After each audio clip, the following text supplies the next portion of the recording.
Interest on loan, अगर interest on loan दे रखा है पार्टनरशिप डीड में तो ठीक है, उतना ही हम दे देंगे। अगर नहीं दे रखा, अगर नहीं दे रखा इंटरेस्ट ऑन लोन, तो हम कितना देंगे? 6%। 6% कंपल्सरी इंटरेस्ट ऑन लोन देना, ठीक है। रेम्युनरेशन ऑफ पार्टनर्स, पार्टनर्स को सैलरी मिलेगी या नहीं मिलेगी, या जो एक्टिव पार्टनर्स हैं, यहां बताया ना, business carried on by all, या तो सभी के सभी चलाएंगे या एनी ऑफ देम, उनके यहाँ पे कोई एक चला सकता है। आप मानकर चलिए ए और बी दो पार्टनर हैं, या तो दोनों चलाएं, या ए ने कहा कि भाई मैं पैसे लगा देता हूं बी से और तुम चलाओ, तो बी कहेगा कि मैं ज्यादा काम क्यों करूं, ज्यादा काम करूंगा तो मुझे क्या चाहिए? रेम्युनरेशन चाहिए, सैलरी चाहिए एक्स्ट्रा, ठीक है। तो किसको सैलरी मिलेगी, किसको सैलरी नहीं मिलेगी।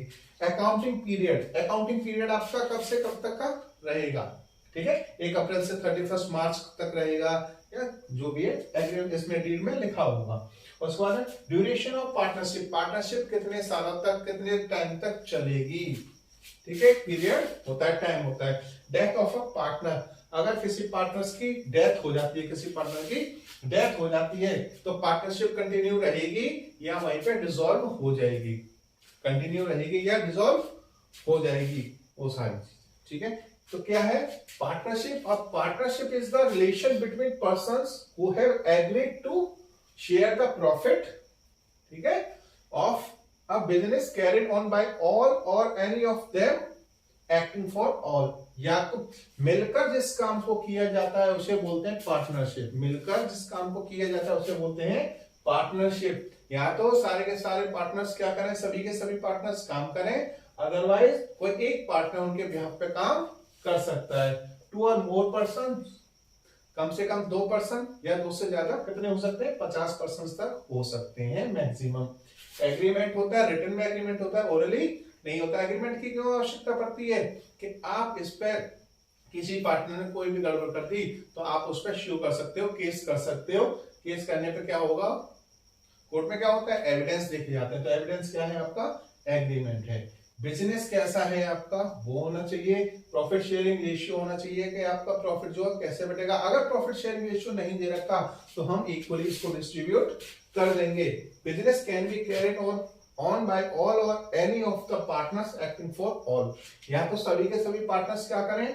वर्क करें, अदरवाइज कोई एक पर्सन क्या करे उनके बिहाफ पे काम कर सकता है, या कितने भी कर सकते हैं। पार्टनरशिप डीड मैंने बता दिया आपको।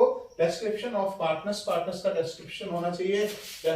डिस्क्रिप्शन ऑफ फर्म का होना चाहिए, फर्म का पता होना चाहिए कहाँ है कहाँ नहीं है।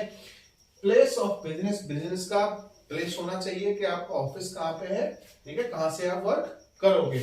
नेचर ऑफ बिजनेस, बिजनेस का नेचर होना चाहिए।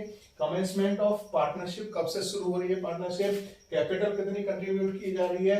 इंटरेस्ट मिलेगा या नहीं मिलेगा ड्राइंग पे। इंटरेस्ट ऑन कैपिटल, कैपिटल पे इंटरेस्ट मिलेगा या नहीं मिलेगा। प्रॉफिट शेयरिंग रेशियो कितना होगा कितना नहीं होगा। अगर नहीं होता, अगर पार्टनरशिप डीड नहीं दे रखी तो ना हम इंटरेस्ट ऑन ड्राइंग लेंगे ना इंटरेस्ट ऑन कैपिटल देंगे। Profit sharing ratio equal distribute करेंगे। इंटरेस्ट ऑन लोन, अगर पार्टनरशिप डीड है हमारी तो उसमें जितना इंटरेस्ट ऑन लोन दे रखा है उतना देंगे, अदरवाइज हम 6% देंगे। उसके बाद में रेम्युनरेशन ऑफ पार्टनर्स, किस पार्टनर को सैलरी मिलेगी या नहीं मिलेगी, अगर मिलेगी तो कितनी मिलेगी वो देखिए। अकाउंटिंग पीरियड, हमारा जो अकाउंटिंग पीरियड है वो कब तक चलेगा, कब से कब तक चलेगा। ड्यूरेशन ऑफ पार्टनरशिप, पार्टनरशिप कितने टाइम तक रहेगी, उसके बाद आगे चलेगी या नहीं चलेगी। Death of a partner, partner की डेथ होने पर, पार्टनर की डेथ होने पर आगे कंटिन्यू होगी पार्टनरशिप या नहीं होगी, ठीक है, कंटिन्यू होगी या